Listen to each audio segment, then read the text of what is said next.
Amén, gloria a Dios. Bienvenidos amigos en casa a la campaña Seguridad Nacional desde Villahermosa, Tabasco, México. Soy Idalia Dinsi saludándoles. Igualmente un servidor de ustedes, José Luis Méndez Cetina. Durante esta semana vamos a estar compartiendo diferentes temas de mucho interés. Pero antes queremos agradecerles a los participantes de la música especial en esta hora. Claro, nuestros amigos Timoteo Montealegre y Elizabeth Flores en los violines y también Ángel Lastra en el piano. Así es, el orador de esta semana, de esta campaña especial, va a presentar temas como verdadera, auténtica seguridad nacional. Hay algo en el ambiente y no es Anthrax. ¿Dónde está el manual? Terrorismo 101, entre otros. Así que amigos, acompáñenos cada noche de esta semana, cada día estaremos compartiendo estos temas de gran interés. Vamos a recibir al pastor Agustín Galicia Montesinos. Buenas noches. Buenas noches. Eso está mejor. Ustedes saben que donde están los reflectores los veo, al resto no sé dónde están. Y no sé si están tampoco. Es un privilegio estar aquí en esta noche. Como ya se acaba de mencionar, vamos a estudiar un tema en cuanto a la situación que vive el mundo en general y el peligro que se llama terrorismo. Pero antes de hacer cualquier otra cosa, vamos a orar. Pero antes de orar, yo quisiera recordarles que este es el inicio del mejor día de la semana, el sábado. Y por esa razón les decimos a todos, feliz sábado. Bendiciones.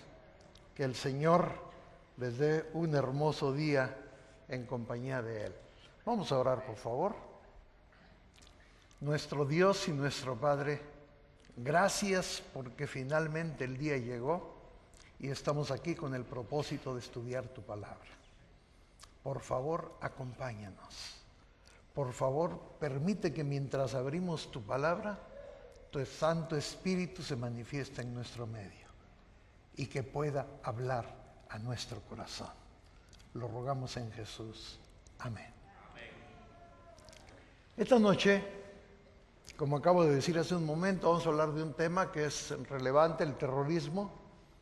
Esta mañana, mientras viajaba hacia aquí, uno de los periódicos decía que un vocablo que se ha vuelto familiar alrededor del mundo, Al-Qaeda, y la persona que está en funciones, está en problemas en este momento nuevamente, haciendo demandas a los gobiernos en diferentes partes del mundo, pero de manera especial al gobierno de los Estados Unidos. El gran problema con el terrorismo es que no tiene cara. No se sabe cuándo va a atacar. Es muy difícil poder hacer una estrategia para combatirlo. Esa es la razón por la cual los países, especialmente del primer mundo, e incluso los que no son del primer mundo, toda situación relacionada con el terrorismo está basada en información y la agencia en cada país que colecciona esa información en relación con el terrorismo. Cuando hablamos de terrorismo hay dos informaciones que son vitales. La primera, ¿quién es el enemigo? La segunda es cuándo y dónde atacará. Si los Estados Unidos, y estaba leyendo que están celebrando los 10 años en este año de lo que ocurrió con las Torres Gemelas y el ataque al Pentágono en septiembre, este año, hace 10 años, de haber sabido cómo el enemigo iba a atacar si hubieran preparado. Ahora, cuando hablamos de terrorismo, y esa es la razón por la cual estamos aquí, no solamente hablamos de bombas, no solamente hablamos de armas bioquímicas, que mañana vamos a conversar un poco en cuanto a eso, no solamente hablamos de ataques suicidas, no solamente hablamos de problemas físicos, como esta noche vamos a ver, el ataque más contundente que el terrorismo busca, el blanco más protuberante, lo que ellos intentan alcanzar es alcanzar la mente del público en general. Porque si alcanzan la mente del público en general, la gente vive inestable, de manera inestable, inseguros, y no hay nada más terrible para la gente que sentirse solos, porque de esa manera se sienten mentalmente impedidos. Vamos a estudiar en la Biblia esta noche quién es el enemigo, cómo y cuándo ataca. Y la mejor manera de dar lugar a estos asuntos es ir a la Biblia, la palabra de Dios. Los que tengan su Biblia y gusten acompañarnos en la lectura, vamos a ir a 2 Samuel, el capítulo 11. Y vamos a empezar nuestro recorrido por la Biblia en busca de respuestas a quién es el enemigo, cuándo y cómo ataca. Vamos a leer, por favor, 2 Samuel 11. Aconteció al año siguiente, ¿en qué momento, por favor, para los que tienen su Biblia? En el tiempo que salen los reyes, ¿a qué? A la guerra. Obsérvese, por favor, es interesante, los manuscritos en el idioma original dicen que el momento de salir a la guerra era la primavera. De hecho, la nueva versión internacional dice en la primavera cuando salen los reyes a la guerra. Seguimos leyendo, por favor. Que David envió a Joab y con él a sus siervos y a todo Israel y destruyeron a los amonitas y sitiaron a Rabá. Pero David, ¿qué pasó? Se quedó ¿en dónde? En Jerusalén. Es interesante, Ramá es actualmente conocida como Amán. La ciudad existe todavía. Como acabamos de leer hace un momento en el texto, David envió a sus tropas para pelear en Rabá y tratar de que la conquista se hiciera permanente. Ahora es interesante que la Biblia en este relato pasa de un escenario a otro. Vamos a leer el versículo 2, por favor. Y dice así: y sucedió un día, al caer la tarde, que se levantó David de su lecho y se paseaba. ¿En dónde se paseaba? Sobre el terrado de la casa real. Y vio desde el terrado, ¿a quién? A una mujer que se estaba, ¿qué cosa? Bañando, la cual era... ¿Cuál era la característica de esa mujer? Muy hermosa. Y las cosas hermosas siempre llaman la atención. Y David no escapó a esa característica del ser humano. Ahora, quiero que observemos, en el versículo 1, estamos en guerra, en el campo de batalla, en Rabá, pero en el versículo 2, el relato hace un desvío y estamos en la casa de David. ¿Por qué? ¿Cuál es la razón de que el relato de paso Como todos sabemos, en la Biblia no hay nada que sucede por casualidad. El relato bíblico, la manera como está estructurado, es para darnos un mensaje. Y aquí la palabra de Dios nos dice que la atención del relato ya no se centra en el campo de batalla. Ahora está en la casa de David, porque el auténtico campo de batalla en este campo, en este relato en particular, es la recámara de David. La Biblia nos dice que la batalla, y por eso empezó en el contexto de la guerra, para indicarnos que la verdadera batalla está en su propia casa, en la casa de David. Hablando sobre luchas contra el terrorismo, en aquella época, cuando la campaña contra Irak, el presidente de los Estados Unidos, el señor Bush, dijo que Bagdad era el centro de la guerra. Pero la Biblia nos dice que el centro de la guerra no es un lugar geográfico, que nuestro hogar es el centro de la guerra. Lo que la Biblia nos está queriendo decir en este relato es que debemos prestar atención a lo que pasa en casa. Porque solo cuando podamos darnos cuenta de lo que ocurre en casa, entonces podremos hacer alguna cosa. Decíamos al principio que cuando se lucha contra el terrorismo hay dos preguntas importantes. ¿Quién es el enemigo? ¿Cuándo y cómo atacará? El enemigo, permítanme empezar diciendo esta noche, está en nuestra propia casa. Decíamos que la mujer a la que contempló David era extrañamente hermosa. ¿Y cuál es el siguiente paso entonces? Versículo 3, por favor. ¿Qué hizo David?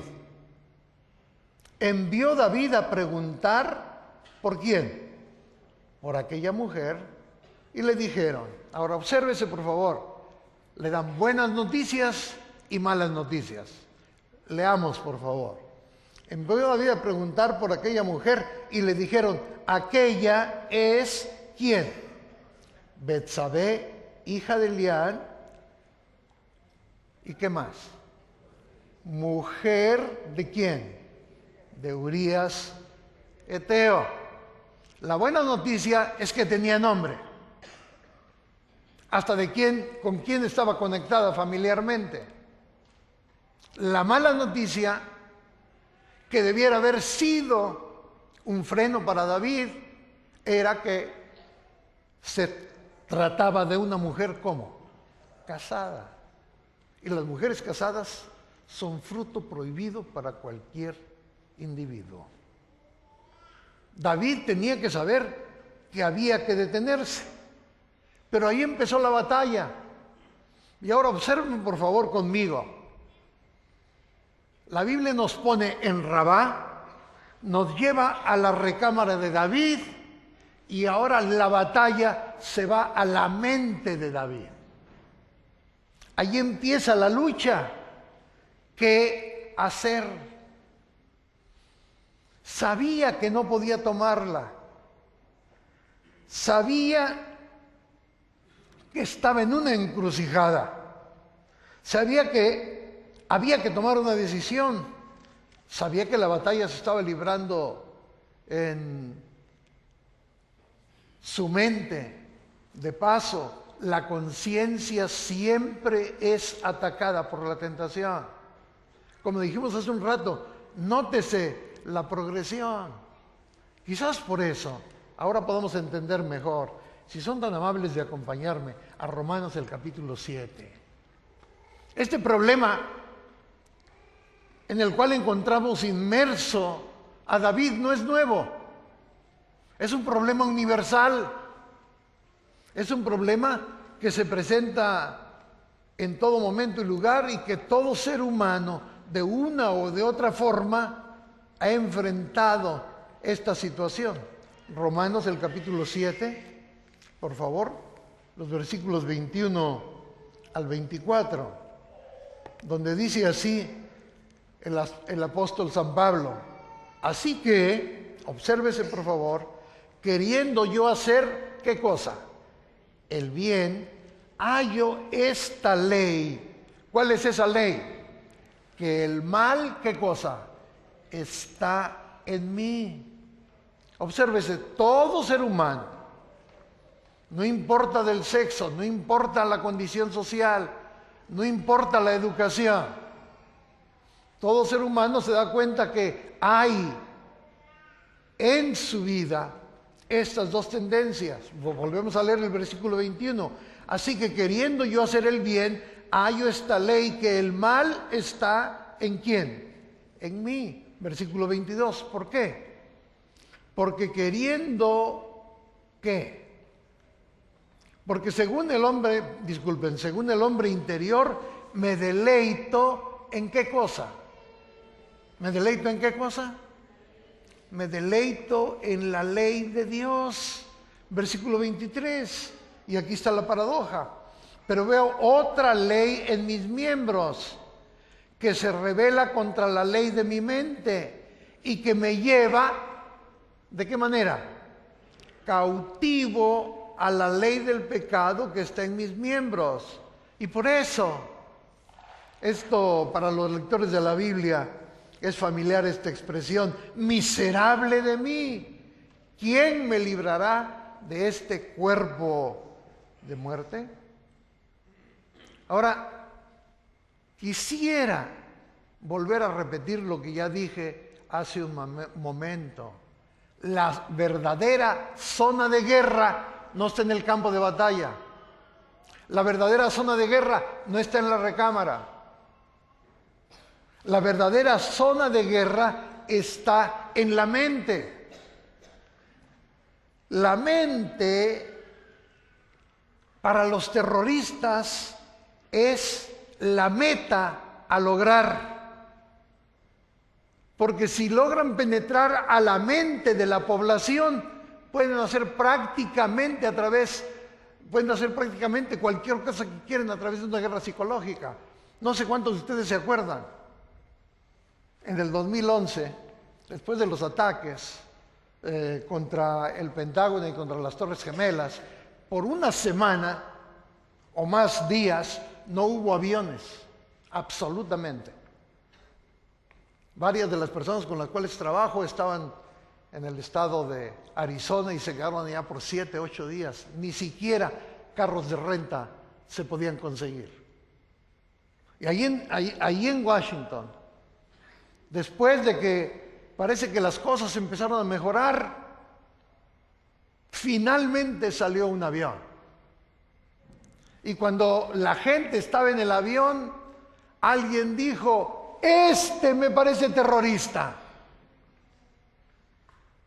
Y la persona estaba sorprendida, pero en la mente de el acusador, le parecía terrorista. ¿Y saben qué pasó? Bajaron a todos del avión. Y cerraron el aeropuerto otra vez. Porque eso es lo que buscan los terroristas: penetrar en la mente y causar desazón, provocar una psicosis, de tal manera que la gente actúa de manera irracional, como en este caso.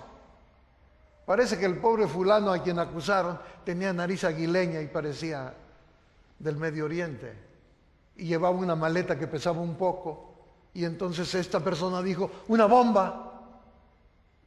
Ustedes deben saber que hasta el día de hoy, cuando usted viaja en los Estados Unidos, allí dice con letras bastante claras: no se permiten bromas de mal gusto en relación con eso, porque le puede costar la cárcel. Ustedes recuerdan, un tiempo después en Europa se encontró que alguien tenía explosivos en los tenis. Y desde entonces, cada vez que usted pasa en algunos aeropuertos del mundo, se tiene que quitar los zapatos. Porque la mente está afectada. Y eso es lo que el terrorismo, esa es la meta del terrorismo. Provocar un estado de desazón mental, que las personas no sepan cómo actuar o que vivan en constante zozobra sin saber qué hacer. Volvemos a David, por favor. Vamos a 2 de Samuel, por favor. Volvamos a David. David tenía enfrente de sí un dilema. No era solamente el hecho de que la mujer estuviera casada, era el hecho de que se iba a provocar un escándalo político. Y creo que los mexicanos sabemos un poco de escándalos políticos, ¿no es cierto? Quizá podemos entender por qué David estaba preocupado. Y ustedes recuerdan, finalmente David cede, la manda a traer, convive con ella.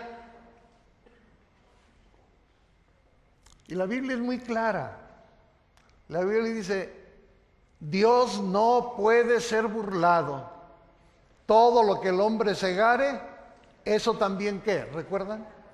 Segará. Así que al tiempo le llega un recado a David. David pensó, ya disfruté, se acabó. Y le dicen, no, está embarazada. Entonces, ¿cómo cubrir ahora su falta? ¿Recuerdan la historia? Y entonces a David se le ocurre mandar a traer al guerrero que está en el campo de batalla. Lo manda a traer con la seguridad de que después de haber estado tanto tiempo lejos de casa, seguramente que lo más normal para una persona casada es querer la intimidad con el ser amado. Pero con lo que David no cuenta es que este guerrero tiene un sentido de la lealtad a sus compañeros de armas de manera increíble. Y hace todo tipo de subterfugios, de acuerdo a lo que dice la palabra, y lo vamos a leer dentro de un momento, tratando de que él vaya y esté en su casa, cumpla con sus deberes conyugales, pero no logra nada, absolutamente nada. Y finalmente tiene que recurrir al asesinato, como todos nosotros sabemos. Vamos a leer, por favor, lo que acabo de mencionar, así a grandes rasgos. Vamos a leer los versículos 9, 12 y 13, por favor. Veamos, por favor. Mas Urías durmió a la puerta de la casa del rey, nótese, no quiso ir a su casa con todos los siervos de su señor y no descendió a su casa. Versículo 12, por favor. Y David dijo a Urías, quédate aquí aún hoy y mañana te despacharé. Y se quedó Urías en Jerusalén aquel día y al siguiente, versículo 13, obsérvese por favor. David lo convidó a comer y a beber con él, ¿hasta qué? Hasta embriagarlo. Pero ni a un borracho pudo hacerlo desistir de sus convicciones hacia sus compañeros de lucha. Imposible que yo disfrute mientras aquellos están enfrentando peligros y la misma muerte. Vamos a leer, por favor, el versículo 14 ahora. Venida la mañana, escribió David a Jehová una carta, la cual envió por mano de Urías. Permítanme ahorrar el tiempo. Si ustedes me piden, yo lo leo. Pero me parece que la mayoría conocemos el relato. David le da a Urías la carta de su propio asesinato. Le manda a decir a su general en jefe, ponlo en lo más recio de la batalla. Y cuando esté en lo más recio de la batalla, desprotéjanlo, no lo cuiden. Y de esa manera, ustedes recuerdan, Urías, el esposo inocente, murió. Ahora, déjenme volver al verdadero asunto que nos ocupa esta noche. Vayan conmigo otra vez a los versículos 1 y 2, por favor. Quiero concentrarme en el tiempo que nos resta. Aconteció al año siguiente, en el tiempo que salen los reyes a la guerra. Obsérvese, Dios nos dice que hay una guerra. Y dentro de un momento vamos a hablar un poco más profundamente acerca de esto. Ahora, obsérvese por favor que la guerra se mueve de sitio, se desplaza. Nos dice en el versículo 1, como ya leímos, que la guerra está teniendo lugar en Rabá. Versículo 2, pero ahora se desplaza. Y sucedió un día al caer la tarde que se levantó David de su lecho y se paseaba sobre el terrado de la casa real y vio desde el terrado ¿a quién? A una mujer que se estaba ¿cómo? Bañando. ¿Y qué más? La cual era, ¿qué cosa? Muy hermosa. La cual era muy hermosa. Y entonces, por favor síganme, Rabá, la recámara de David y la mente de David. Y allí empieza la verdadera lucha. Porque la hermosura de la mujer le hizo perder el juicio. La hermosura de la mujer le hizo abdicar a los principios morales establecidos. Vamos a leer los versículos 3 y 4, por favor. Envió David a preguntar por aquella mujer y le dijeron: aquella es Betsabé, la hija de Eliam, mujer de Urías Eteo. Y a pesar de toda la información, sucumbió. Porque dice el versículo 4, y envió David mensajeros y la tomó y vino con él y durmió con ella. Y qué fácil algunas veces es querer desprenderse del pecado. ¿Qué dice la última parte del versículo 4? ¿Qué dice, por favor? Luego ella, ¿qué cosa? Se purificó de su inmundicia y se volvió ¿a dónde? A su casa. Y David hizo exactamente lo mismo. David tenía el poder para decir que no. Su preocupación y la razón por la cual asesinó a Urías Eteo fue porque para él en ese momento su reputación, su dignidad real era más importante que en la vida de un ser humano. Ahora, vamos a entrar aquí en un terreno que es sumamente importante y que yo quisiera que todos los aquí presentes pudiéramos captar el mensaje. Este terrorista de quien estamos hablando, cuando ataca, usa nuestros propios recursos. Cuando ataca, no usa otros recursos. Es de llamar la atención, por ejemplo, cuando el ataque contra las Torres Gemelas, cuando el ataque contra el Pentágono, los terroristas usaron aviones americanos. Los terroristas vivían a 50 kilómetros de la ciudad de Washington. Los terroristas partieron de dos de los aeropuertos principales en la ciudad de Washington: el aeropuerto de Dulles y el aeropuerto Reagan, o el aeropuerto nacional, como también se lo conoce. Usaron los propios recursos de los americanos.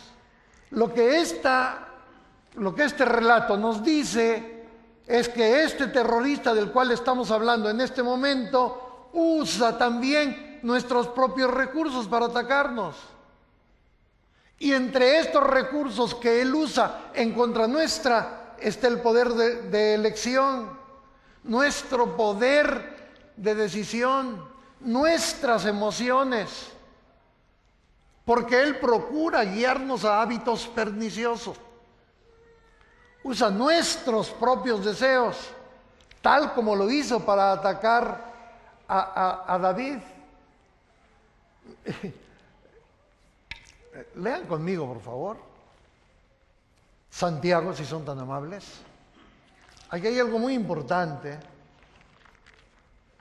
Los estudiosos de la mente han encontrado algo revelador hace muchos años. ¿A cuántos? A ver, déjenme ver si me acuerdo. Hace un rato alguien me vio y me dice, ¿usted vive aquí en Villahermosa? Y le dije, no, me parece conocido. ¿Usted nunca vivió en Villahermosa? Y le dije, sí, pero fue hace muchos años. Y yo hablaba con mi colega que me hizo el favor de traerme para acá, que me fui de aquí en 1985. Ayer, hace 26 años. Y menciono esto porque se me han olvidado cuáles son las comidas típicas de aquí. A ver, díganme cuáles son algunas comidas típicas de aquí. El tamal, dice esta nena. El puchero, los tamales de chipil, me supongo que a eso te refieres. Chipilín, perdón. Como notarán, tengo mucho tiempo fuera de aquí. Ahora, piense usted si hay alimentos que no le gustan. ¿Hay alimentos que a usted no le gustan? ¿O le gusta todo? Mi nieta, que al principio tiene 3 años, al principio cuando era pequeñita se comía todo y la mamá estaba encantada. Hoy con mucha facilidad le dice a usted, no quiero, no me gusta. Ahora, los estudiosos de la mente han encontrado que usted gusta no con el paladar, sino con la mente.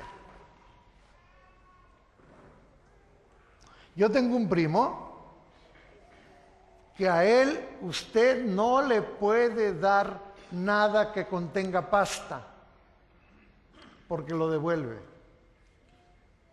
No importa cómo se lo disfrace usted, lo devuelve.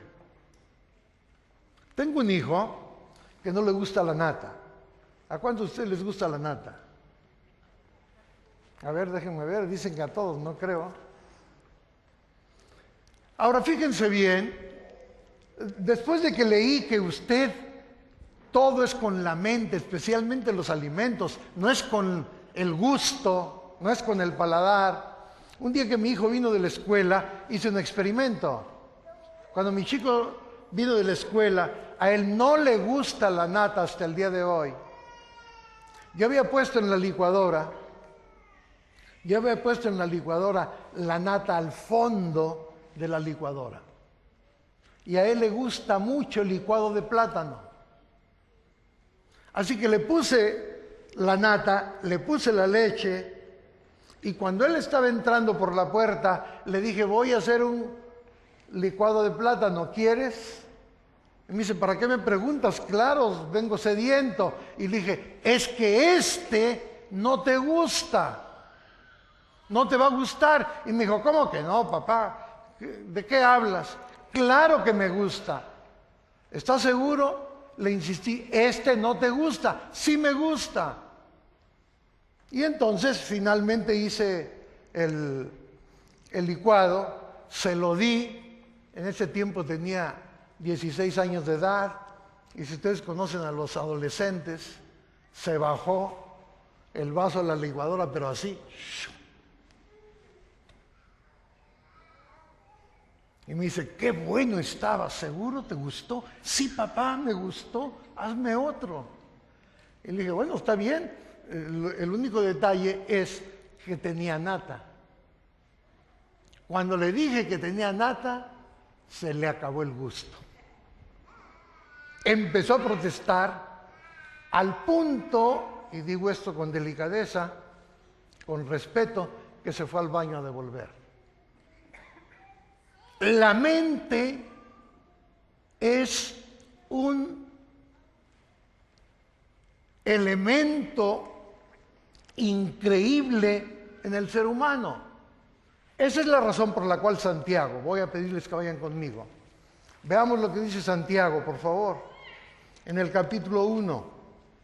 Obsérvese, por favor, esto es muy, muy revelador. Santiago 1, los versículos 13 al 15. Vamos a leer, por favor. Cuando alguno es tentado, no diga que es tentado ¿de quién? Por favor, ¿de parte de quién? De Dios, porque Dios, ¿qué cosa? No puede ser tentado por el mal, ni Él, ¿qué cosa? ¿Ni Él qué cosa?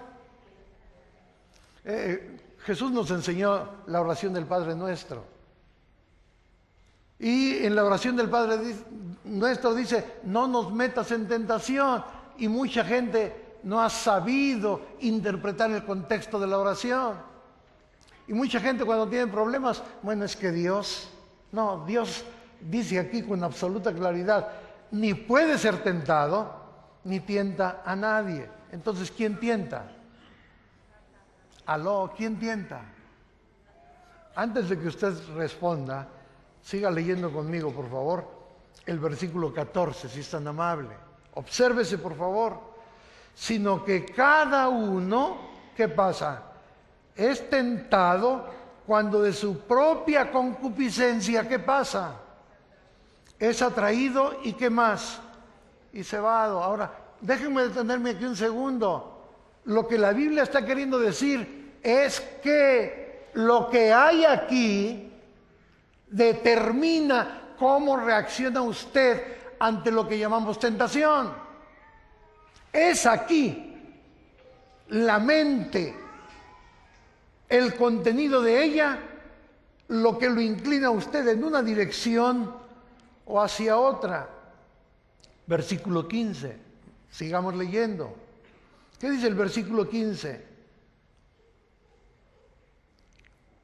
Entonces, vamos a leer desde el 14 para que haga sentido. Sino que cada uno es tentado cuando de su propia concupiscencia es atraído y seducido. Entonces la concupiscencia, después que ha concebido, da a luz ¿a quién? Al pecado. Y el pecado, siendo consumado, da luz ¿a qué? A la muerte. Nótese, por favor, la importancia del proceso mental. Nótese la razón por la cual el gran terrorista ataca a la mente. Y ese ha sido su patrón, su modo de operar a lo largo de la historia. Lean conmigo, por favor, Génesis 3, por favor. Vamos a ir rápido ahí a Génesis 3, por favor. ¿Ustedes recuerdan? Estamos en el relato de la creación. Dios ha puesto a Adán y a Eva en el jardín del Edén. Les ha dicho que pueden disfrutar de todo, menos del árbol de la ciencia, del bien y del mal, porque el día que comieran de él, morirían. Pero lean conmigo, por favor, si son tan amables, el relato otra vez en el contexto de lo que estamos hablando. Pero la serpiente era astuta más que todos los animales del campo que Jehová Dios había hecho, la cual dijo a la mujer, ¿qué cosa? Con que Dios os ha dicho que no comáis de todo árbol, ¿de dónde? Del huerto. Y la mujer respondió a la serpiente, del fruto de los árboles del huerto podemos comer, pero del fruto del árbol que está en medio del huerto dijo Dios, ¿qué cosa? No comeréis de él, ni le tocaréis, para que no, ¿qué cosa? Muráis. Ahora, nótese por favor, quiero aquí que vean conmigo algo que es importante. Versículo 17 del capítulo 2, por favor. Dice así, Dios indicando a Adán y Eva cómo debían relacionarse con el árbol de la ciencia del bien y del mal. Mas del árbol de la ciencia del bien y del mal, no, ¿qué cosa? comeréis, porque el día que de él comiereis, ¿cuál fue la sentencia divina? Ciertamente, ¿qué cosa? Morirás. Pero aquí encontramos, en el versículo 4, que mi Biblia dice, entonces la serpiente dijo a la mujer, de cierto, ojo, usa las mismas palabras de Dios, de cierto, no moriréis. Y entonces encontramos lo que dice el versículo 6, ojo, vio la mujer, en base a este diálogo con la serpiente, vio la mujer que el árbol era ¿qué cosa? Bueno, ¿para qué? Para comer, que era agradable a los ojos y ¿qué más? Y árbol codiciable para alcanzar ¿qué cosa? La sabiduría. Nótese, la mujer hizo todo este proceso mental que acabamos de leer, porque la serpiente estaba usando los mismos recursos de la mujer, sus deseos, sus intereses, las cosas que le atraían. Explotó de manera hábil todos estos asuntos. Apocalipsis 12:9, por favor, si son tan amables de leer conmigo, nos indica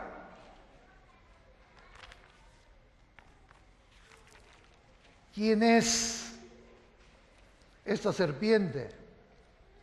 Dice así, el versículo 9, y fue lanzado, del capítulo 12 de Apocalipsis, y fue lanzado fuera, ¿quién? El gran dragón, ¿quién más? La serpiente antigua que se llama ¿cómo? Diablo, ¿y qué más? ¿Y cuál es su modo de operar? El cual, ¿qué hace? Engaña al mundo entero, fue arrojado a la tierra y sus ángeles, ¿qué cosa? Ahora, vean bien, yo no necesito insistir mucho para convencerlos que vivimos en un mundo inestable, que vivimos en un mundo donde la gente vive con temor. No necesito convencerlos. Yo estuve el año pasado en Reynosa, viví en la iglesia donde estuvimos dando una campaña como esta, viví los balazos y los ataques allí en la calle. Usted no necesita convencerme a mí, ni yo a usted, de que vivimos en momentos difíciles. Pero vea usted, el terrorista no está en el Medio Oriente. El terrorista no está en las calles de México. El terrorista es Satanás, el diablo. Ahora, estoy pisando aquí en terreno muy especial, porque la mente popular ha hecho del diablo una caricatura, que de paso al diablo le encanta. Cola, una pata de un animal, la otra pata del otro. No es cierto, no hay tal cosa. El diablo es un ser angelical, un ser muy especial, que simplemente quiere destruir al ser humano. Ahora, acabamos de estudiar hace un momento que sabemos quién es el terrorista, Satanás. Sabemos cómo ataca. Sabemos dónde ataca. Ahora podemos establecer cómo estar seguros en una situación como esta. Lean conmigo, por favor, Mateo 12, 43, si son tan amables. Mateo 12, 43 al 45. ¿Cómo tener seguridad en una situación como esta, en el mundo en el cual vivimos?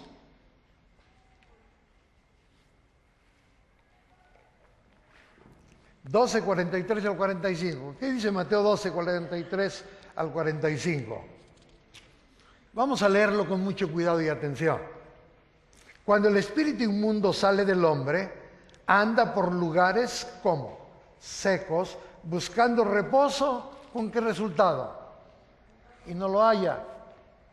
Mateo 12, 44. Entonces dice, volveré a mi casa de donde salí, y cuando llega, la encuentra ¿cómo? Desocupada, ¿qué más? Barrida, ¿y qué más? ¿Y qué más? Y adornada, versículo 45. Entonces va y toma consigo otros 7 espíritus peores que él, y entrados moran allí. Y el postrer estado de aquel hombre viene a ser peor que el primero. Así también, dijo Jesús, ¿qué cosa? Acontecerá ¿a quién? A esta mala, ¿qué cosa? Ahora, quiero que observemos. Esto pareciera una parábola extraña. Jesús dice que Satanás deja la casa, deja la mente de los seres humanos. Pero muchas veces Satanás sale de nuestra vida, desaparece de ella, y en el original griego dice que aunque desaparece, aunque se va, siempre está vigilando a ver cuál no es el momento para regresar. Y dice que cuando regresa encuentra la casa, sí, limpia, adornada, preciosa, pero con un solo problema. La casa está, ¿qué cosa? Vacía. Porque nosotros debemos saber que el cristianismo no habla de expulsión. El cristianismo tiene como producto principal la sustitución. Satanás sale, pero alguien más debe tomar el control. Alguien más debe vivir en nosotros. Lean conmigo, por favor, el Salmo 119 y el versículo 11. Hay gente que antes maldecía, ahora tiene que reemplazar ese vocabulario. Y lo vamos a ver dentro de un momento. Si alguien odiaba, ahora tiene que reemplazar el odio con algo más, porque es la única manera de que pueda haber protección. Lean conmigo el versículo 11 del Salmo 119. Por favor. En mi corazón, ¿qué cosa? He guardado, ¿qué cosa? Tus dichos, ¿con qué propósito? En mi corazón he guardado tus dichos para no pecar contra ti. Usted debe saber, especialmente en una era como la nuestra, donde la televisión y donde todas esas cosas, el internet absorbe nuestro tiempo y nuestras energías y nos llena de información. En este tiempo debemos poner nuestra confianza. Déjenme leerlo otra vez. En mi corazón he guardado tus dichos para no, ¿qué cosa? Pecar contra ti. Lea conmigo Filipenses 4:8, por favor. Y quiero que usted observe lo que estamos diciendo en esta noche. Filipenses 4:8. ¿Qué dice Filipenses 4:8, por favor? Si alguien lo tiene, ayúdeme leyéndolo. ¿Está en la pantalla? Me parece que no. ¿Qué dice 4:8? Por lo demás, hermanos, todo lo que es, ¿qué cosa? Verdadero, ¿qué más? Todo lo honesto, todo lo justo, todo lo puro, todo lo amable, todo lo que es de buen nombre, si hay virtud alguna, si algo digno de alabanza, ¿qué cosa? En esto, ¿qué cosa? Pensad. Isaías 26, 2 y 3, por favor. Observen ustedes, la Biblia es bastante clara. Hay un terrorista terrible que tiene una experiencia extraordinaria de milenios, que quiere destruirnos, que quiere acabar con nuestra felicidad, que quiere provocarnos todo tipo de problemas. Y vamos a leer, por favor, lo que dice Isaías 26:3.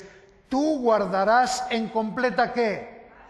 A aquel cuyo pensamiento en ti, ¿qué cosa? Persevera, porque en ti, ¿qué cosa? ha confiado, porque en ti ha confiado. ¿Ustedes recuerdan qué dice San Juan 14:6? ¿Qué dijo nuestro Señor Jesucristo? Yo soy, ¿qué cosa? El camino, la verdad y qué más. Y nadie viene al Padre, sino por quién, sino por mí. ¿Qué dice Apocalipsis 3:20, por favor? He aquí yo estoy a la puerta, ¿qué cosa? Si alguno abriere la puerta, entraré a él, cenaré con él, ¿y él con quién? Conmigo. ¿Cómo poder tener seguridad en un mundo tambaleante? ¿Cómo tener seguridad?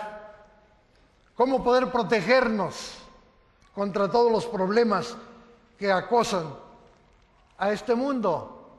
Quizá la respuesta está en una historia que leí hace un tiempo atrás. La historia dice que un cristiano se jubiló y construyó una casa preciosa. Y se le ocurrió, voy a invitar a Jesús a que viva en mi casa. Así que habló con Jesús, lo invitó a venir a su casa y le dio la mejor recámara. Y el hombre estaba encantado, desayunaba, comía, cenaba con Jesús, conversaban, caminaban, comían sus platillos preferidos.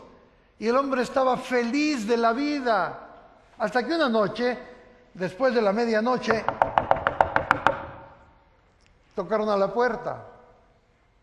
Y el hombre, cuando oyó que tocaban con mucha insistencia, se levantó de la cama y dijo, tengo que evitar que despierten a Jesús. Así que fue a la puerta y cuando abrió la puerta se encuentra con un demonio. Y entonces el demonio le pregunta a él, el hombre al demonio, ¿qué quieres? Y el demonio dice, ¿cómo que qué quieres? Quiero vivir contigo. Y el hombre dice, imposible, ya Jesús vive conmigo.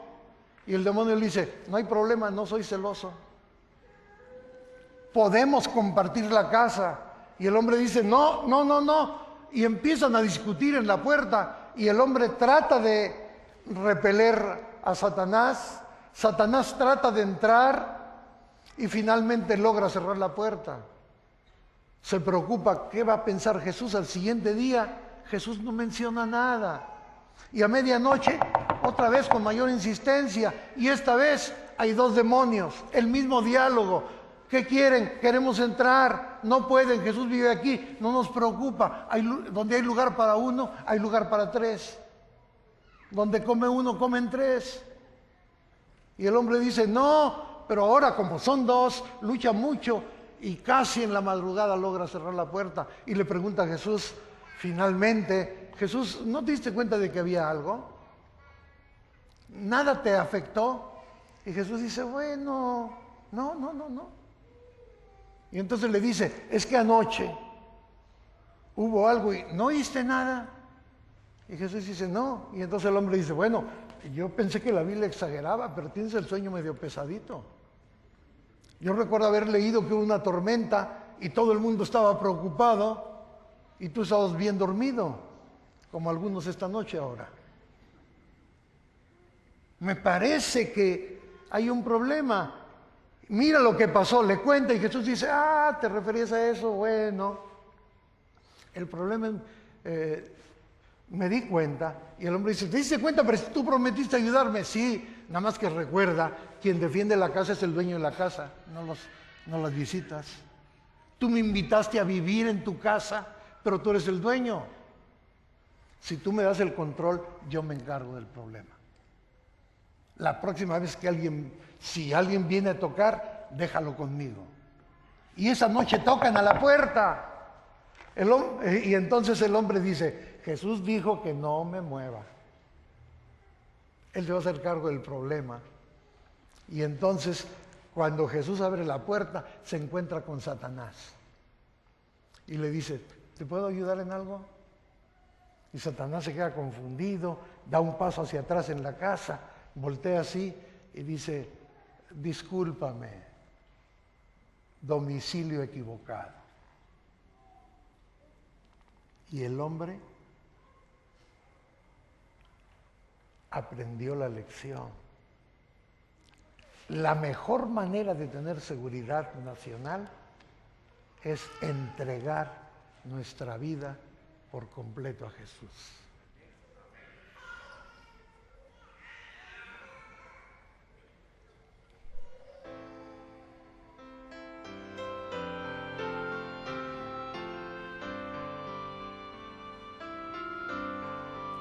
Si sientes haber fracasado, si tu vida está en obscuridad,